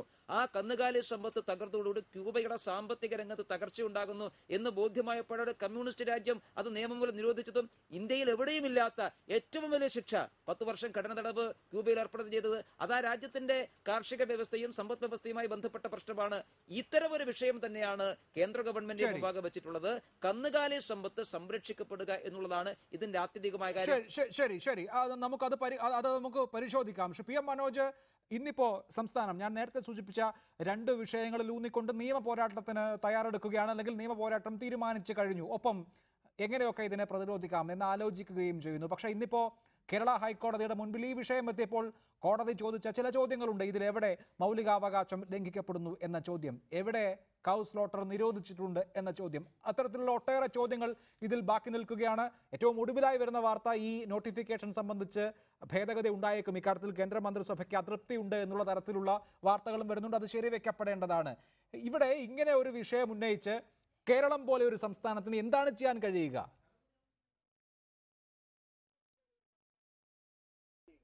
കേരളം മാത്രമല്ലല്ലോ, ഇവർ പറയുന്നത് അഖണ്ഡ ഭാരതം, ആർഷ ഭാരതം എന്നൊക്കെയാണ്.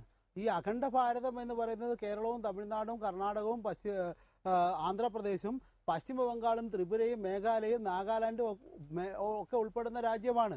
ഇവർ ഈ ഗോവധ നിരോധവും അതുപോലെ മാട്ടിറച്ചി നിരോധവും കൊണ്ട് മേഘാലയ ചെല്ലാൻ പറ്റുമോ? നാഗാലാൻഡ് ചെല്ലാൻ പറ്റുമോ? അരുണാചൽ പ്രദേശ് ചെല്ലാൻ പറ്റുമോ? ഇവിടെ ഈ തെന്നിന്ത്യയിൽ വരാൻ പറ്റുമോ? യഥാർത്ഥത്തിൽ തെന്നിന്ത്യക്കാർ കറുത്തവർ, അതുപോലെ ഇന്ത്യയിൽ പറ്റാത്ത ആളുകളാണ് ഈ നോർത്ത് ഈസ്റ്റിലുള്ള ആളുകൾ എന്നൊക്കെ പറഞ്ഞുകൊണ്ട് ഈ അഖണ്ഡ ഭാരതം എന്ന് ഒരു ഭാഗത്ത് പറയുകയും എന്നാൽ ഇന്ത്യയുടെ ഇന്നത്തെ ഐക്യത്തെ, ഈ നാനാത്വത്തിലുള്ള ഐക്യത്തെ തകർക്കുകയും ചെയ്യുന്ന സമീപനമാണ് എടുക്കുന്നത്. അതുകൊണ്ട് തന്നെ ഏതെങ്കിലും തരത്തിൽ ഇന്ത്യ രാജ്യത്തിന് ആകെ ബാധകമായ ഒന്നാണ് ഇത് എന്ന് പറഞ്ഞാൽ സാധാരണഗതിയിൽ വസ്തുതകൾ പരിശോധിക്കുന്ന ആർക്കും അത് ബോധ്യപ്പെടുന്നതല്ല. ഇപ്പോൾ കഴിഞ്ഞ ദിവസം കുമ്മനം രാജശേഖരൻ പറഞ്ഞത് നിങ്ങൾ ഇവിടെ ബീഫ് ഫസ്റ്റ് നടത്തുന്ന പോലെ ഡൽഹിയിൽ നടത്തി നോക്കുമെന്ന്. അത് തന്നെയാണ് ശ്രീ MD രമേശൻ പറയുന്നത്. എന്നെയോ തല്ലി, എന്നാൽ എൻ്റെ അളിയനോ തല്ലി നോക്കുമെന്ന്. യഥാർത്ഥത്തിൽ കയ്യൂക്കുള്ളവൻ കാര്യക്കാരൻ. ഞങ്ങൾക്ക് ഡൽഹിയിൽ വലിയ സ്വാധീനമുണ്ട്, അവിടെ ഞങ്ങൾ കയ്യൂക്കുള്ളതാണ്, നിങ്ങൾ അവിടെ വന്ന് നോക്കിയാൽ നിങ്ങളെ അടിച്ച് തകർക്കുമെന്ന് പറയുന്ന അവസ്ഥയിലേക്ക്, അതാണ് നമ്മൾ ഈ ഫാസിസം എന്നൊക്കെ പറയുന്നത്. അതിൻ്റെ ലളിതമായ അർത്ഥത്തിൽ, വിശാലമായ അർത്ഥത്തിലും അത് തന്നെ.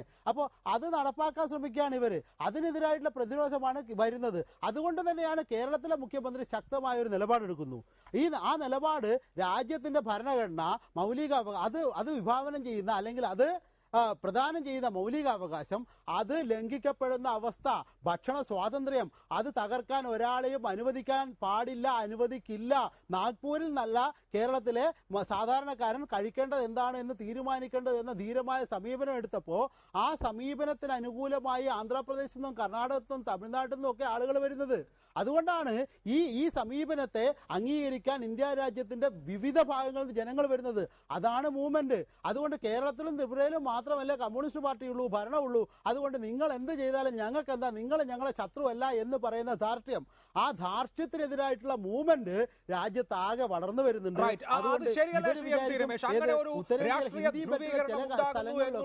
നിങ്ങൾ കാണാതെ പോവുകയാണോ? മലയാളിയായ ഒരു വിദ്യാർത്ഥിയെയാണ് മദ്രാസ് IIT-യിൽ ഇന്നലെ ഉത്തരേന്ത്യക്കാർ അടങ്ങുന്ന സംഘം മർദ്ദിച്ച് അവശരാക്കിയത്. ഉത്തരേന്ത്യക്കാർ എന്ന് ഞാൻ മനഃപൂർവ്വം പറഞ്ഞതാണ്. കാരണം അത്തരത്തിൽ തന്നെ ഒരു ധ്രുവീകരണം ഉണ്ടാകാൻ പാടില്ലാത്തതാണ്, പക്ഷേ അത് ഉണ്ടാകുന്നുണ്ട്. ഇന്നിപ്പോൾ മദ്രാസ് യൂണിവേഴ്സിറ്റിയിൽ പ്രക്ഷോഭം നടന്നു. വിദ്യാർത്ഥികൾ, IIT-യിലെ വിദ്യാർത്ഥികൾ ഒന്നടങ്കം പ്രക്ഷോഭത്തിനിറങ്ങി. ബാംഗ്ലൂരിൽ പ്രതിഷേധം നടന്നു. വിവിധ ഇടങ്ങളിൽ ഈ തരത്തിൽ സാംസ്കാരിക അധിനിവേശം ഞങ്ങൾ അനുവദിക്കില്ല, ഞങ്ങൾക്ക് ഒരു സാംസ്കാരിക സ്വത്വമുണ്ട്, ഒരു സാമൂഹ്യ സ്വത്വമുണ്ട്, ഭക്ഷണമുണ്ട്, വസ്ത്രമുണ്ട്, ജീവിത രീതികളുണ്ട് എന്ന ആളുകളെ കൊണ്ട് പറയിപ്പിക്കുന്ന വിധത്തിലേക്കുള്ള ഒരു ധ്രുവീകരണത്തിലേക്ക് കാര്യങ്ങൾ പോവുകയാണ്. അതത്ര അനായാസമല്ല. ഒരു സംസ്ഥാനത്തെ രാഷ്ട്രീയ പാർട്ടിയോ അതിന്റെ മുഖ്യമന്ത്രിയോ എന്നുള്ളതല്ല ഇവിടുത്തെ വിഷയം. അതിനപ്പുറത്തുള്ള ഒരു വിഷയമായി ഇത് പരിണമിക്കുന്നതിന് മുൻപ് കേന്ദ്ര സർക്കാർ ഒരു പുനരാലോചന നടത്തേണ്ടി വരില്ലേ?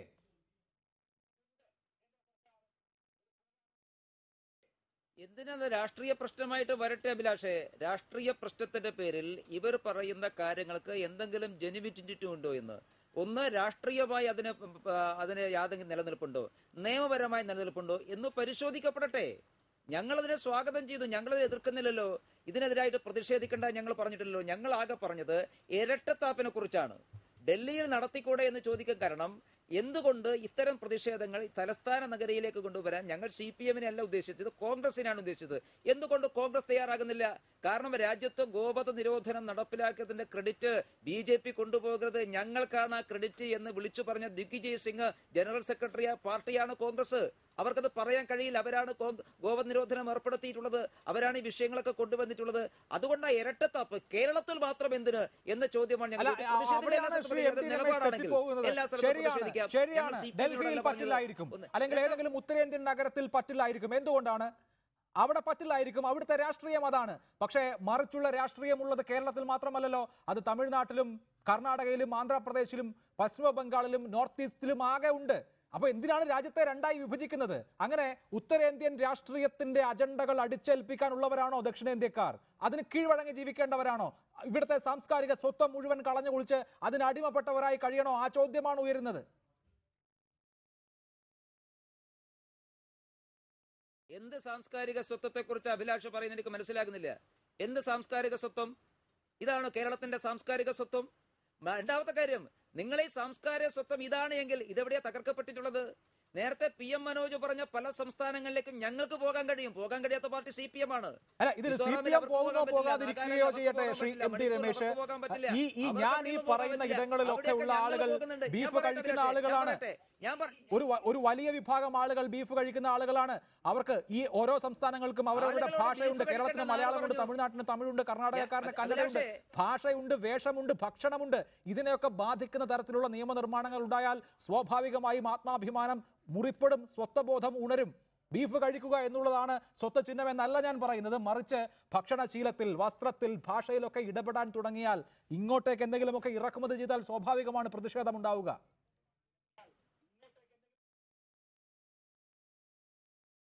ഒന്ന്, ഭക്ഷണശീലത്തിൽ എന്തു മാറ്റമാ വന്നിട്ടുള്ളത്? രാജ്യത്ത് എവിടെയെങ്കിലും മാംസാഹാരം നിരോധിച്ചിട്ടുണ്ടോ? ബീഫ് നിരോധിച്ചിട്ടുണ്ടോ? എന്ത് നിരോധിച്ചു എന്ന് നിങ്ങൾ പറയുന്നത്? ആകെ ചെയ്തിട്ടുള്ളത് കന്നുകാലി ചന്തകളിൽ ക്രയവിക്രയം ചെയ്യുന്ന കന്നുകാലികളെ അറക്കാൻ വേണ്ടി ഉപയോഗിക്കാൻ വേണ്ടി പാടില്ല എന്ന് മാത്രമാണ്. ഞാൻ നേരത്തെ പറഞ്ഞ കാലിസമ്പത്തിന്റെ സംരക്ഷണവുമായി ബന്ധപ്പെട്ട് ഉയർന്നു വന്നിട്ടുള്ള തീരുമാനമാണ്, അല്ലാതെ എവിടെയുമില്ല. രണ്ടാമത്തെ കാര്യം, എനിക്ക് നിങ്ങളോടൊക്കെ ചോദിക്കാനുള്ളത്, നിങ്ങൾ പറയുന്നു എന്ത് കഴിക്കണമെന്ന് നമ്മൾ തീരുമാനിക്കും. അങ്ങനെയാണോ നമ്മുടെ രാജ്യത്ത് സാധാരണ തീരുമാനം ഉണ്ടായിട്ടുള്ളത്?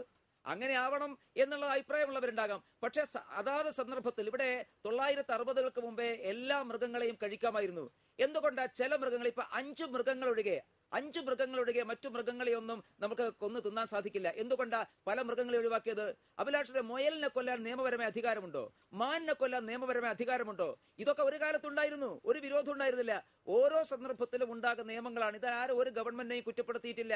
അത് അതാത് സന്ദർഭത്തിൽ ആ മൃഗങ്ങളെ സംരക്ഷിക്കാൻ, രാജ്യത്തിന്റെ ആവാസ വ്യവസ്ഥ സംരക്ഷിക്കുവാൻ വേണ്ടി കൊണ്ടുവരുന്ന നിയമങ്ങളാണ്. ഇന്നിപ്പോ കാലിസമ്പത്ത് സംരക്ഷിക്കപ്പെടണം. കാലിസമ്പത്ത് സംരക്ഷിക്കപ്പെടുക എന്ന് പറഞ്ഞാൽ കാലികളെ കൊല്ലാനേ പാടില്ല എന്നുള്ള നിലപാടല്ല. കാലിസമ്പത്ത് സംരക്ഷിക്കപ്പെടണമെങ്കിൽ കാർഷിക ആവശ്യത്തിന് വേണ്ടി കർഷകന്മാർ കന്നുകാലികളെ വാങ്ങുന്നൊരു സമ്പ്രദായം ഉണ്ടാവണം. അതിനെ പ്രോത്സാഹിപ്പിക്കാൻ വേണ്ടിയിട്ടാണ് നിയമപരമായിട്ടുള്ള ചില നിബന്ധനകൾ. ആ നിബന്ധനകളാണ്, ആ നിബന്ധനകൾ ഏർപ്പെടുത്താൻ തയ്യാറായത്. അത് തന്നെ ഞാൻ പറയട്ടെ, അത് തന്നെ നേരത്തെ തന്നെ 3 മാസം ജനുവരി മാസത്തിൽ അതിന്റെ എല്ലാ വിജ്ഞാപനവും പുറത്തിറക്കി. അത് വെബ്സൈറ്റിലിട്ടു. സംസ്ഥാനങ്ങളോട് അഭിപ്രായം പറയാൻ വേണ്ടി പറഞ്ഞു, പരിസ്ഥിതി സംഘടനകളുടെ അഭിപ്രായം പറയാൻ വേണ്ടി പറഞ്ഞു. അങ്ങനെ അഭിപ്രായങ്ങളൊക്കെ വാങ്ങിയതിനു ശേഷം 3-4 മാസം കഴിഞ്ഞ് ആകെ 13 അഭിപ്രായം. അതിനോട് പ്രതികരിക്കാത്തത് എന്ത്? അങ്ങനെയൊക്കെ ചോദിക്കാം. ഒപ്പം MD രമേശ്, വന്യമൃഗത്തെയും വളർത്തുമൃഗത്തെയും ഒരേപോലെ കണ്ട് നിങ്ങൾ മാനിനെ കൊല്ലുന്നില്ലല്ലോ, മാനിനെ തിന്നുന്നില്ലല്ലോ, പിന്നെ എന്തിന് പോത്തിനെ തിന്നണമെന്ന് ചോദിച്ചാൽ അതിന് ഉത്തരം വളരെ ലളിതമാണ്, താങ്കൾക്ക് അറിയാവുന്നതുമാണല്ലോ. ഒന്ന് വളർത്തുമൃഗവും മറ്റൊന്ന് വന്യമൃഗവും ആയതുകൊണ്ട് തന്നെയാണ്. ഞാൻ ആ തർക്കത്തിലേക്ക് അതുകൊണ്ട് പോകുന്നില്ല.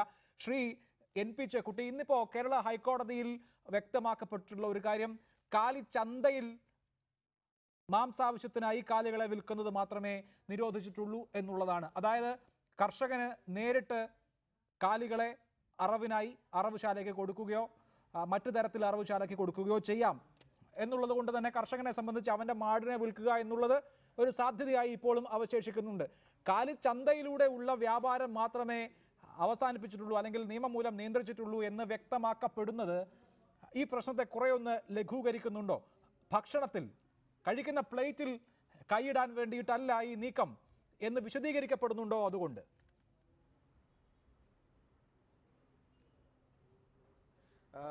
നമ്മളിപ്പോൾ വന്നിരിക്കുന്ന എൻവയൺമെൻറ്റൽ മിനിസ്ട്രിയുടെ ഓർഡറും RSSന്റെ ഐഡിയോളജിയും രണ്ടായിട്ട് തന്നെ കാണണം. എൻവയൺമെൻറ്റ് മിനിസ്ട്രിയുടെ ഓർഡറിൽ ഉണ്ടായിരിക്കുന്നത് ആരുടെയും ഭക്ഷണത്തെ നിയന്ത്രിക്കുന്നതല്ല.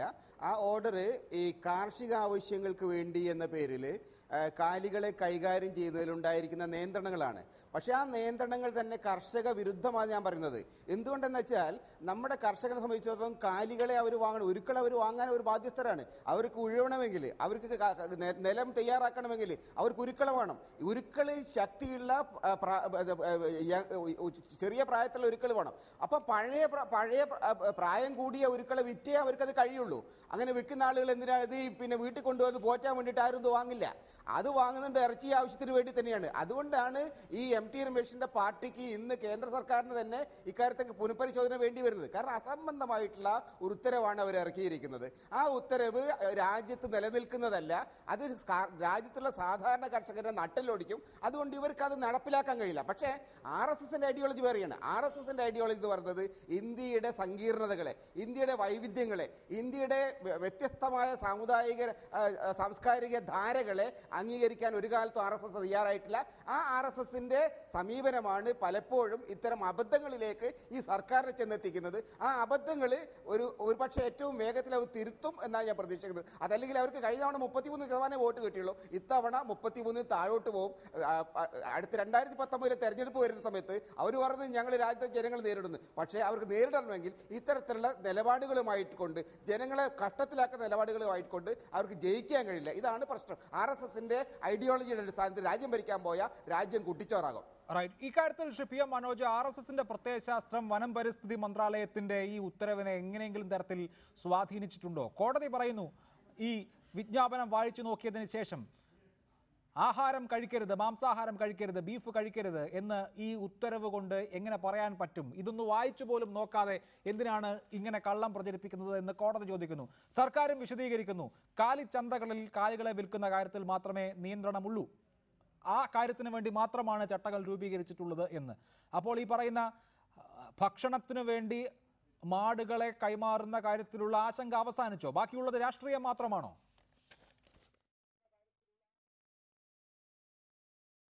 അല്ല, കോടതിയുടെ രണ്ട് വ്യത്യസ്തമായ അഭിപ്രായങ്ങൾ വന്നിട്ടുണ്ട്. തമിഴ്നാട് ഹൈക്കോടതി, മദ്രാസ് ഹൈക്കോടതിയുടെ മധുര ബെഞ്ച് ഈ ഉത്തരവ് സ്റ്റേ ചെയ്തിട്ടുണ്ട്, ഈ വിജ്ഞാപനം സ്റ്റേ ചെയ്തിട്ടുണ്ട്. ഇന്ന് കേരള ഹൈക്കോടതിയിൽ മറ്റൊരു വാദം വന്നിട്ടുണ്ട്.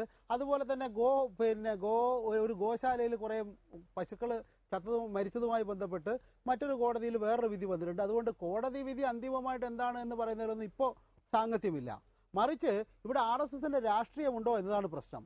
ഇപ്പോൾ പലരും ധരിക്കുന്നത് ഇത് കഴിഞ്ഞ് ഈ ഉത്തരവ് നടപ്പായി കഴിഞ്ഞാൽ രാജ്യത്ത് ഒരിടത്തും ബീഫ് കിട്ടില്ല എന്നാണ്. അങ്ങനെ ഒരു ധാരണ തെറ്റാണ്. യഥാർത്ഥത്തിൽ ഈ ബീഫിൻ്റെ, ഇന്ത്യയാണല്ലോ പിങ്ക് വിപ്ലവം എന്നൊക്കെ മോദി പറഞ്ഞെങ്കിലും ഇന്ത്യയിൽ നിന്നാണല്ലോ ഏറ്റവും കൂടുതൽ ഈ കയറ്റുമതി പോകുന്നത്. അത് ഈ RSS നേതാക്കളായിട്ടുള്ള സംഗീത് സോം, മുസഫർ നഗർ കലാപത്തിൻ്റെ പ്രധാനപ്പെട്ട ആളായിരുന്നു RSS BJP MLA ആണ്. അദ്ദേഹത്തിൻ്റെ നേതൃത്വത്തിലാണ് ഏറ്റവും കൂടുതൽ ഈ ബീഫ് കയറ്റുമതി നടക്കുന്നത്. ഈ അൽ കബീർ എന്ന് പറയുമ്പോൾ പെട്ടെന്ന് നമ്മൾ വിചാരിക്കും ഏതോ ഒരു കബീറിൻ്റെ ഏർപ്പാടാണെന്ന്. ഈ അൽ കബീറും അതുപോലെ അൽ നൂറും അങ്ങനെ അല്ല് ചേർത്തിട്ട് കുറേ ഏർപ്പാടുകൾ ഈ RSS BJP നേതാക്കന്മാർ ബീഫിൻ്റെ കാര്യത്തിൽ നടത്തുന്നുണ്ട്. ഇതൊക്കെ കുത്തകവൽക്കരിക്കപ്പെടുകയാണ്. ശ്രീ ചേക്കുട്ടി പറഞ്ഞത് ശരിയാണ്. കാർഷിക മേഖലയിൽ സാധാരണ കർഷകൻ 2 or 3 പശുക്കളെയോ മാടുകളെയോ വളർത്തുന്ന കർഷകൻ, അയാൾക്ക് ചന്തയിൽ കൊണ്ടുപോയി ഇത് വിൽക്കാൻ കഴിയില്ല. അതുകൊണ്ട് തന്നെ അയാൾ സ്വന്തമായിട്ട് സ്വന്തം പൈസ കൊടുത്ത് സ്വന്തം അധ്വാനത്തിൽ ചാവുന്നവരെ ഈ പശുവിനെയും മാടിനെയും പോറ്റേണ്ടി വരും. മറിച്ച് വൻകിട ഫാമുകൾ നടത്തും. ആ ഫാമുകൾ ഈ കുത്തകളുടെ കയ്യിലാണ്. ഈ അൽ കബീർ, മറിച്ചത് സംഗീത് സോം, അതുപോലെയുള്ള BJPയുടെ RSSന്റെ പ്രധാന നേതാക്കൾ രാജ്യത്ത് ആയിരക്കണക്കിന് ഏക്കർ സ്ഥലമെടുത്ത് അവിടെ ഫാമുകൾ നടത്തും. അവിടുന്ന് സ്ലോട്ടർ ശാലകളിലേക്ക് കൊണ്ടുപോയിട്ട് അറുത്ത് ടിന്നിലാക്കിയിട്ട് കൊണ്ടുവന്ന് നമുക്ക് തരും. നമ്മളത് വലിയ വില കൊടുത്ത് വാങ്ങി കഴിക്കുകയും ചെയ്യും. അതുകൊണ്ട് ബീഫ് കിട്ടാതിരിക്കുകയൊന്നുമില്ല. മറിച്ച് ഇത് കൃത്യമായ സാമ്പത്തിക രാഷ്ട്രീയ അജണ്ടയാണ്. ആ സാമ്പത്തിക രാഷ്ട്രീയ അജണ്ട RSSന്റെ അജണ്ടയുമായി പൊരുത്തപ്പെടുമ്പോഴാണ് ഇതുപോലുള്ള പ്രശ്നങ്ങൾ ഉണ്ടാവുന്നത്. ആ പ്രശ്നങ്ങൾക്കാണ് ഇപ്പോൾ തിരികൊളുത്തിയിരിക്കുന്നത്. ഇത് ഇന്നൊന്നും തുടങ്ങിയതല്ല, ഹിന്ദു മഹാസഭയുടെ തുടക്കത്തിൽ തന്നെ തുടങ്ങിയതാണ് ഈ ഏർപ്പാട്. അത് ഈ പശുവിൻ്റെ പേരിൽ ഗോമാതാവ് ശ്രീരാമൻ ഇത് കഴിച്ചിട്ടുണ്ട്. ഏത്? ഗോമാംസം. അതുപോലെ ഈ വേദിക്കാലത്ത് ഗോമാംസം ഉണ്ടായിരുന്നു. ഇവർ വേദകാലം തിരിച്ചു കൊണ്ടുവരണമെന്ന് പറയുന്ന ആളുകളാണല്ലോ. ഇവർ ആർഷഭാരതം തിരിച്ചു കൊണ്ടുവരണമെന്ന് പറയുന്ന ആളുകളാണല്ലോ. അന്നൊക്കെ കുതിരയെയും പശുവിനെയൊക്കെ വെട്ടി തിന്ന് ആ കൊഴുത്ത് നടന്ന ആളുകളുടെ പിന്മുറക്കാരാണ് ഇപ്പോൾ രാമക്ഷേത്രം പണിയണമെന്ന് പറയുന്നുണ്ട്. ആ രാമൻ ഗോമാംസം തിന്ന ആളാണെന്ന് ഇവർ സമ്മതിക്കുമോ? പുരാണങ്ങളിലും ഇതിഹാസങ്ങളിലൊക്കെ ഇത് നന്നായിട്ട് കഴിച്ച് ഏമ്പക്കം വിട്ട ആളുകൾ തന്നെയാണ് ഉള്ളത്. ശരി, അല്ല മറ്റു വിഷയങ്ങൾ ഞാൻ അതിലേക്ക് കടക്കുന്നില്ല. Shri P M Manoj, Shri M T Ramesh, ഇന്നിപ്പോ ഹൈക്കോടതിയിൽ കേന്ദ്ര സർക്കാരിന്റെ അഭിഭാഷകൻ കാര്യങ്ങൾ വിശദീകരിക്കുമ്പോഴും വ്യക്തമാകാത്ത ഒരുപാട് കാര്യങ്ങളുണ്ട്. കർഷകൻ അവന്റെ കാലിയെ എവിടെ കൊണ്ടുപോയി വിൽക്കും? കന്നുകാലി ചന്തയിൽ നിയന്ത്രണമുണ്ട്. ഞാൻ ആ കാര്യം ചോദിക്കാൻ കാരണം, ഒരു കാളയെ വാങ്ങണമെങ്കിൽ 25,000 രൂപയുടെ ചെലവുണ്ടാകും. അവൻ അതിനെ പണിയെടുപ്പിച്ചതിന് ശേഷം പിന്നെ അതൊന്ന് തളർന്നു കഴിയുമ്പോൾ, പ്രായമാകുമ്പോൾ പിന്നെ വിൽക്കുന്നത് ഇറച്ചി വിലയ്ക്കാണ്.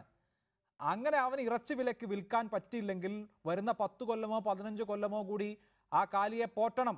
അതിന് വേണ്ടി വരുന്ന ചെലവ് ഇന്ത്യ ടുഡേ അത് പ്രസിദ്ധീകരിച്ചിട്ടുണ്ട്. 40,000 മുതൽ 50,000 രൂപ വരെയാകും ഒരു വർഷം. അവൻ അടുത്ത കാലിയെ വാങ്ങണമെങ്കിൽ ഇതിനെ ഇറച്ചി വിലയ്ക്ക് കൊടുത്ത് അതിൻ്റെ കൂടി പണം വെച്ചിട്ട് വേണം. അതിന് കഴിയുന്നില്ല. ഇന്ത്യയുടെ റൂറൽ എക്കോണമി ആകെ തകിടം മറയുന്ന വിധത്തിലേക്ക് കാര്യങ്ങൾ മാറുകയാണ്. ഇത് ഇന്ത്യയുടെ കാർഷിക സമ്പദ് വ്യവസ്ഥയെ സംബന്ധിക്കുന്ന ഒരു പ്രധാനപ്പെട്ട കാര്യമാണല്ലോ. കർഷകന് എങ്ങനെ അവന്റെ കാലിയെ വിൽക്കാം എന്ന് പറയാതെ ഈ ആശങ്ക അവസാനിക്കില്ല. കോടതിക്ക് ഭക്ഷണ സ്വാതന്ത്ര്യത്തിൽ ഇടപെട്ടിട്ടില്ലല്ലോ എന്ന് പറയാം. ഭക്ഷണ സ്വാതന്ത്ര്യത്തെക്കാൾ വലിയ പ്രശ്നം അവിടെ ബാക്കി നിൽക്കുകയാണ്.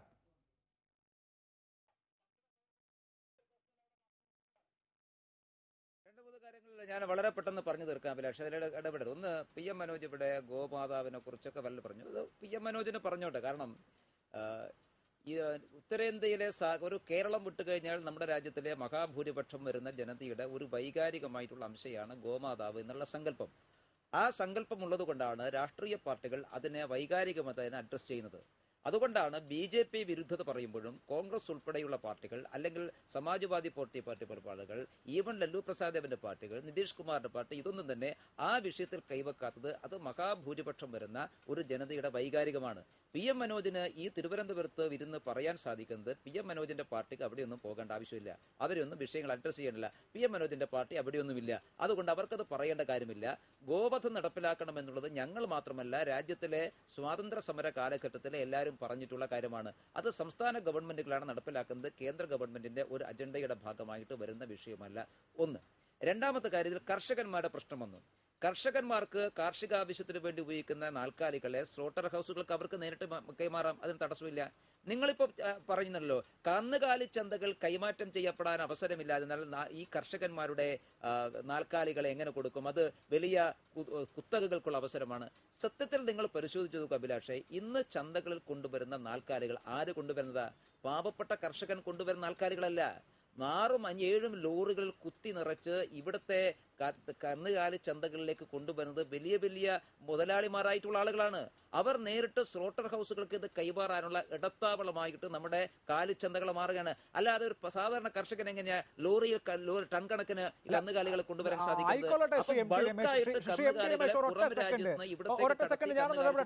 ശരിയാണ്, കർഷകൻ ഇടനിലക്കാരന് അല്ലെങ്കിൽ അവന് വിൽക്കാൻ കഴിയുന്ന ആൾക്കാർക്കും കൊടുക്കുക.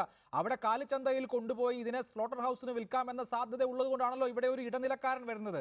ഇനിയിപ്പോ കർഷകൻ എന്ത് ചെയ്യണം? അവന് പൈസ വാങ്ങി ഇടനിലക്കാരന് കൊടുക്കാമായിരുന്നു, ഇടനിലക്കാരൻ അതിനേക്കാൾ മുകളിലുള്ള ആൾക്ക് കൊടുക്കും, അയാൾ കാലിച്ചന്തയിൽ കൊണ്ട് വിൽക്കും. ഇങ്ങനെയൊക്കെയുള്ള ഒരു സൈക്കിൾ ഉണ്ടായിരുന്നു. ഇനിയിപ്പോ കർഷകൻ എന്ത് ചെയ്യണം? അത്രയേ ഉള്ളൂ പ്രശ്നം.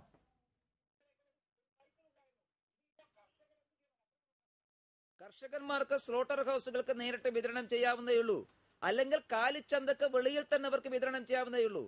ഈ കാലിച്ചന്തകൾ സ്പെസിഫൈ പറയാനുള്ള കാരണം, കാർഷിക ആവശ്യത്തിന് വേണ്ടി കാലികളെ എവിടെയെങ്കിലും വിൽക്കപ്പെടണ്ടേ, എവിടെയെങ്കിലും ഉപയോഗിക്കപ്പെടണ്ടേ? ഇവിടെ രാജ്യത്ത് നിങ്ങൾ പറഞ്ഞല്ലോ മാംസ കയറ്റുമതി കൂടുന്നു, ഞാൻ സമ്മതിക്കുന്നു, ശരിയാണ്. തുകലിന്റെ കയറ്റുമതി കൂടുന്നു, അതൊക്കെ BJP നേതാക്കന്മാരെ കാരണം ഞങ്ങളെ നിഷേധിക്കുന്നില്ല. BJP നേതാക്കന്മാർക്ക് ബീഫ് കയറ്റിയേക്കാൻ പാടില്ല, തുകൽ കയറ്റിയേക്കാൻ പാടില്ല എന്നൊന്നുമില്ല. ഞങ്ങൾ ഇതിൽ നിന്നും എതിരുമല്ല, അങ്ങനെ വിചാരിക്കൊന്നും വേണ്ട, ഇതൊക്കെ ചെയ്യാവുന്നതാണ്. പക്ഷേ ഒരേ സമയത്ത് മാംസ കയറ്റുമതിയും തുകൽ കയറ്റുമതിയും കൂടുമ്പോൾ രാജ്യത്തിന്റെ കാലി സമ്പത്ത് കുറഞ്ഞു വരുന്നു. അപ്പൊ നമ്മൾ മനസ്സിലാക്കണം എന്താ? കാലികളെ ഇതിനു വേണ്ടി മാത്രം ഉപയോഗിക്കുന്നു. അതും മാറണം, അടിസ്ഥാനപരമായി മാറ്റപ്പെടേണ്ടതാണ്. കന്നുകാലി സമ്പത്ത് സംരക്ഷിക്കപ്പെടണമെങ്കിൽ തുകൽ വ്യവസായത്തിലും മാംസ കച്ചവടത്തിലേക്കും കന്നുകാലികളെ മാറ്റിക്കഴിഞ്ഞാൽ കന്നുകാലി സമ്പത്ത് സംരക്ഷിക്കപ്പെടുമോ? കന്നുകാലി സമ്പത്ത് സംരക്ഷിക്കപ്പെടണമെങ്കിൽ അതിന് ചെയ്യേണ്ടത് കാർഷിക ആവശ്യത്തിന് വേണ്ടി ഉപയോഗിക്കേണ്ടത്. കാർഷിക ആവശ്യത്തിന് വേണ്ടി ഉപയോഗിക്കാൻ നിബന്ധന വെച്ചില്ല എങ്കിൽ കർഷകന്മാർ ഉപയോഗിക്കില്ല. കാരണം അവർക്ക് വളരെ എളുപ്പത്തിൽ അവർ വാങ്ങിക്കുന്ന കന്നുകാലികളെ അവർക്ക് സ്ലോട്ടർ ഹൗസുകൾ കൈമാറ്റം ചെയ്ത് ലാഭകരമാണ്. അപ്പൊ അതുകൊണ്ട് കാർഷിക ആവശ്യത്തിന് വേണ്ടി ഉപയോഗിക്കുവാൻ ഒരു നിബന്ധനയും നിർബന്ധ ബുദ്ധിയും ഉണ്ടാവണം. അത് പല കാര്യങ്ങളുമുണ്ട്. ചില കാര്യങ്ങൾക്ക് നമ്മൾ നിർബന്ധ ബുദ്ധി വെച്ചാൽ മാത്രമേ അത് പ്രയോജനപ്പെടുകയുള്ളൂ. അതുകൊണ്ടാണ് ഇത്തരമൊരു നിർബന്ധ ബുദ്ധി വെച്ചത്. ശരി, അങ്ങനെയാണ് താങ്കൾ ഈ ഉത്തരവിനെ, ഈ വിജ്ഞാപനത്തെ വിശദീകരിക്കുന്നത്. പക്ഷേ NP ചെക്കുട്ടി, ഇതിന്റെ രാഷ്ട്രീയം എങ്ങനെ പരിണമിക്കും എന്നുള്ളതാണ് നമുക്ക് അറിയേണ്ടത്. പശുവിനെ വിശുദ്ധ മൃഗമായി കരുതുന്നവർ ഉത്തരേന്ത്യയിൽ വളരെയധികമുണ്ട്, ഹിന്ദു ജനവിഭാഗത്തിൽ. പക്ഷേ മുസ്ലിങ്ങൾ അങ്ങനെ വിശ്വസിക്കുന്നവരല്ല. അവർ ബീഫ് കഴിക്കണമെന്ന് ആഗ്രഹിക്കുന്നവരാണ്. ദലിതർ ബീഫ് കഴിക്കുന്നവരാണ്. OBCയിലെ ചില വിഭാഗങ്ങളും ബീഫ് കഴിക്കാറുണ്ട്. അതൊന്ന്. എന്ന് മാത്രമല്ല, ദക്ഷിണേന്ത്യൻ സംസ്ഥാനങ്ങളിൽ ഈ പറയുന്ന വൈകാരികത ഗോവധത്തിനെതിരെയോ കന്നുകാലി വധത്തിനെതിരെയോ ഇല്ല എന്ന് മാത്രമല്ല, കേരളമടക്കമുള്ള സംസ്ഥാനങ്ങളിൽ ഇതൊരു പ്രധാനപ്പെട്ട ഭക്ഷണ വിഭവമാണ്. നോർത്ത് ഈസ്റ്റിലും അങ്ങനെ തന്നെയാണ്. അപ്പോൾ ഇങ്ങനെ ഒരുപക്ഷെ ഭൂരിപക്ഷ താല്പര്യപ്രകാരം, ഭൂരിപക്ഷ സമുദായ താല്പര്യപ്രകാരം ഇങ്ങനെ ഒരു വിജ്ഞാപനം ഉണ്ടാവുകയും അല്ലെങ്കിൽ അതുമായി ബന്ധപ്പെട്ട കൂടുതൽ നടപടികൾ ഉണ്ടാവുകയോ ഒക്കെ ചെയ്യുമ്പോൾ അതിന് പ്രതികരണം ഉണ്ടാകുമല്ലോ. ഇപ്പോൾ ഏറ്റവും അധികം പ്രതികരണം ഉണ്ടാകുന്നത് കേരളത്തിലാണ്. അതിനുശേഷം തമിഴ്നാട്ടിൽ, പിന്നെ മറ്റിടങ്ങളിലുമുണ്ട്. പശ്ചിമ ബംഗാളിൽ കാര്യമായിട്ടുണ്ട്. മുഖ്യമന്ത്രി മമതാ ബാനർജി തന്നെ അക്കാര്യത്തിൽ നേതൃത്വപരമായ പങ്ക് വഹിക്കുന്നുമുണ്ട്. ഈ ഒരൊറ്റ കാര്യം BJP വിരുദ്ധ രാഷ്ട്രീയത്തിലെ ഒരു പ്രധാനപ്പെട്ട ഒരു ടേണിംഗ് പോയിന്റായി മാറുമോ? ഈ ഒരു വിഷയത്തിലുള്ള ഒരു വലിയ ധ്രുവീകരണം ഈ പറയുന്ന സംസ്ഥാനങ്ങളിലെങ്കിലും നടക്കാൻ സാധ്യതയുണ്ടോ?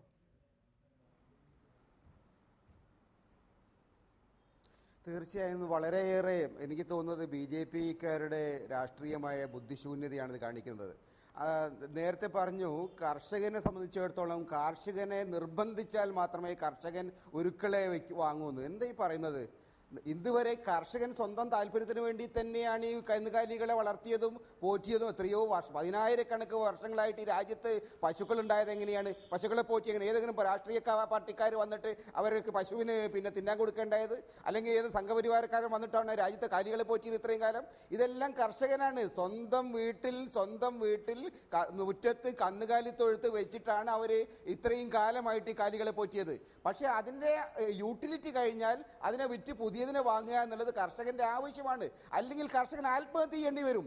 ഇന്ത്യയുടെ കഴിഞ്ഞ എത്രയോ വർഷങ്ങളായിട്ട് ഇന്ത്യയുടെ കാർഷിക വ്യവസ്ഥ തകർന്ന് തരിപ്പണം വന്ന സമയത്ത് വിദർഭ മുതൽ നമ്മുടെ വയനാട് വരെയുള്ള സ്ഥലങ്ങളിൽ കർഷകർ ആത്മഹത്യ സമയത്ത് ഇവർ ഈ കാര്യങ്ങളൊന്നും ആലോചിച്ചിട്ടില്ല.